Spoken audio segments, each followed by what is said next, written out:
Hello my dear students, welcome to this video. Hope you are all doing well. Today I am going to deal with William Shakespeare's poem All the World's a Stage from Unit 3. Let's begin with an inspiring thought. People with purpose, goals and visions have no time for drama. They invest their energy in creativity and focus on living a positive life.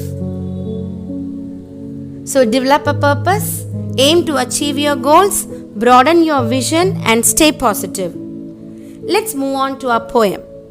All the World's a Stage is the beginning of a monologue from William Shakespeare's As You Like It. It is spoken by Jacques in Act 2, Scene 7. In this poem, Shakespeare compares the world to a stage and life to a play. He has divided life into 7 stages, each having its own varied qualities and features. Let's know more about the poet William Shakespeare. He was an English playwright, poet, and actor, widely regarded as the greatest writer in the English language and the world's greatest dramatist.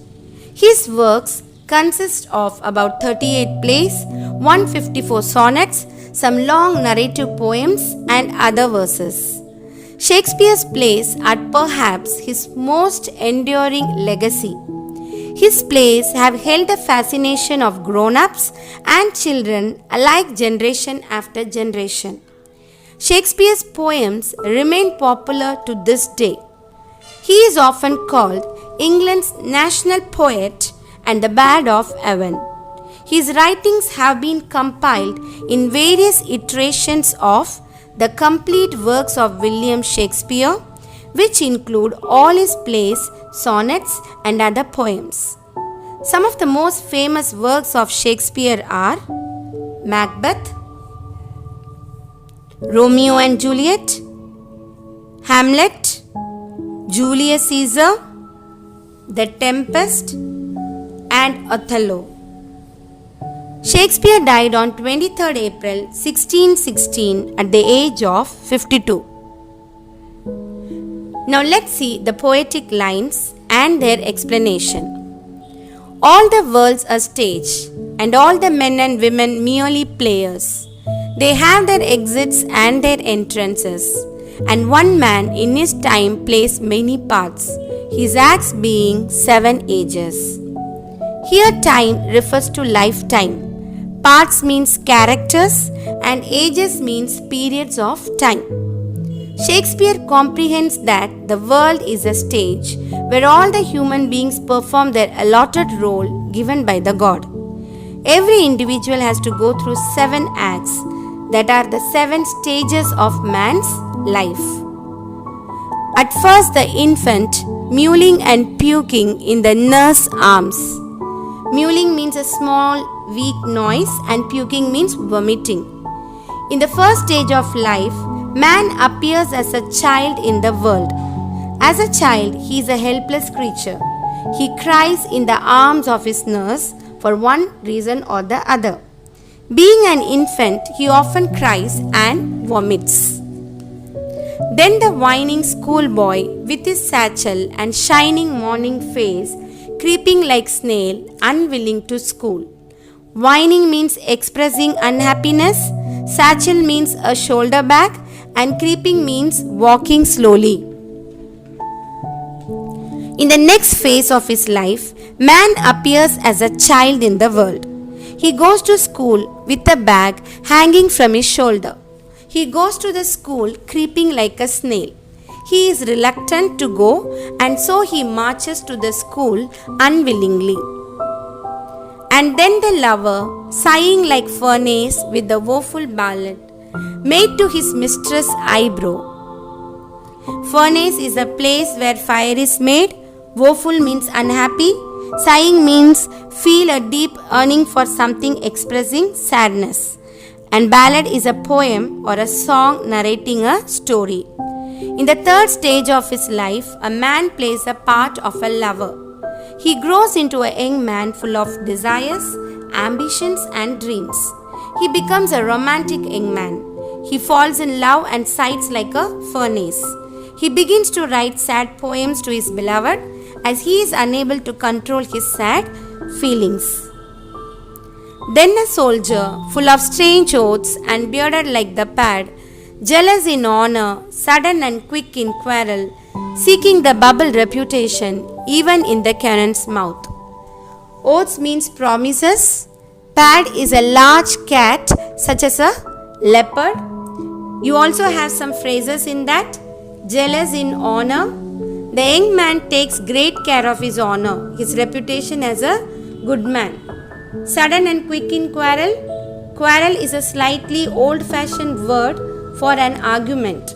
Sudden here means unpredictable. So in an argument, this young man might suddenly become violent. Seeking the bubble reputation. A bubble is empty. So by seeking the bubble reputation, Shakespeare means a short-lived glory. Then we have even in the cannon's mouth. A cannon is a large gun and its mouth was at the front. So the man seeks his reputation even if it means standing in front of guns. In the fourth stage of his life, man becomes a foul-mouthed soldier who has learned strange words at this stage. He tries to give himself a formidable look with a beard like a pad. He is emotional and jealous. He quarrels with others for his honor and grace. He hankers after temporary and bubble fame. And then the justice in fair round belly with good cap on lined, with eyes severe and beard of formal cut, full of wise sauce and modern instances, and so he plays his part. Justice is a judge or a person who is respected. Capon means domestic cook. Sauce means sayings. The phrase capon lined. To line means to fill something at the edges here. The man was fat from eating good chicken. In the fifth stage of his life, he becomes a judge. He becomes matured and experienced in his thoughts. His spirited and passionate youthfulness has completely cooled down and he becomes very realistic. He wishes to grab wealth by foul or fair means. He becomes ease-loving and therefore becomes fat. His belly becomes round and his eyes become severe. The sixth age shifts into the lean and slippered pantaloon with spectacles on nose and pouch on side. His youthful horse, well said, a world too wide for his shrunk shank and his big manly voice, turning again toward childish treble pipes and whistles in his sound. Here a pouch means a small bag for carrying money. Horse means tights, thin trousers that men wore in Shakespeare's time. A world too wide means too big, pipes, a high sound. And the phrase lean and slippered pantaloon, this phrase describes a thin old man. Then in the sixth stage of his life, man grows old. He looks quite ridiculous in his movements. He wears glasses because his eyesight is weak. He keeps a pouch with him. His legs have shrunken. His big manly voice trembles as he talks. His voice undergoes a change. It sounds like a quivering whistle. Last scene of all that ends this strange eventful history is second childishness and mere oblivion. Sans teeth, sans eyes, sans taste, sans everything. Second childishness means being like a child again. Sans means without. Oblivion, if someone is oblivious, he doesn't know what is happening around him. And if he lives in oblivion, he is completely forgotten by other people. In the last stage, the condition of the man becomes very miserable. Now he has grown very old and weak. He seems to forget everything. He becomes toothless. His eyesight is weakened and he is deprived of taste. This stage is called the second childhood. Now let's sum up the poem. Shakespeare considers the whole world a stage where men and women are only actors. They enter the stage when they are born and exit when they die. Every man during his lifetime plays 7 roles based on age. In the first act as an infant, he is only dependent on the mother or a nurse. Later, emerging as a school child, he slings his bag over his shoulder and creeps most reluctantly to school. His next act is that of a lover, busy composing ballads for his beloved and yearns for her attention. In the fourth stage, he is aggressive and ambitious and seeks reputation in all that he does. He promises solemnly to guard his country and becomes a soldier. As he grows older with maturity and wisdom, he becomes a fair judge. During this stage, he is firm and serious. In the sixth act, he is seen with loose pantaloons and spectacles. His manly voice changes into a childish treble. The last scene of all is his second childhood. Slowly he loses his faculties of sight, hearing, smell, and taste and exits from the roles of his life.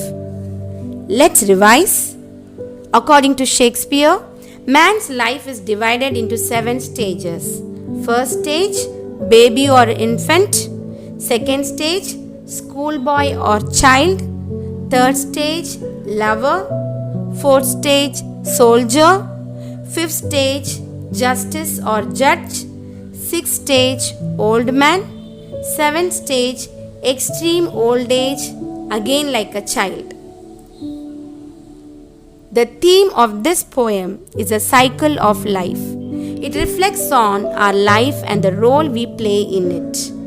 Man has no control over his life. His preordained life has been written down and he has no control over it. He must pass through each of the stages before he leaves the stage of life. And before death, he must play his role as written in the script by God. Now let's look at the poetic devices. The poem is composed in free verse. The style is narrative, so there is no rhyme scheme in the poem. We have metaphor. As you all know, a metaphor is a figure of speech that describes an object or action in a way that isn't literally true but helps explain an idea or make a comparison. Look at the following examples. All the world's a stage, and all the men and women merely players. Seeking the bubble reputation, even in the cannon's mouth. Next is simile.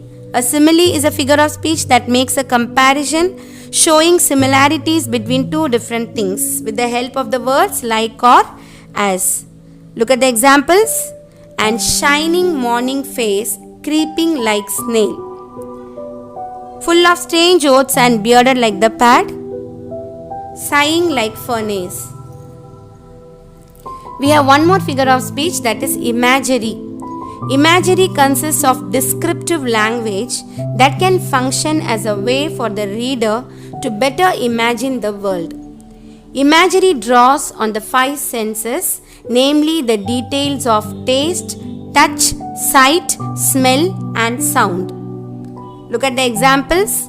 With eyes severe and beard of formal cut. With spectacles on nose and pouch on side. Hope you have understood the poem. Remember, all the world's a stage and all the men and women merely players. So get ready to do your best, give your best, and know that in doing so, you will enhance the quality of your life. Stay home, but stay connected. Thank you.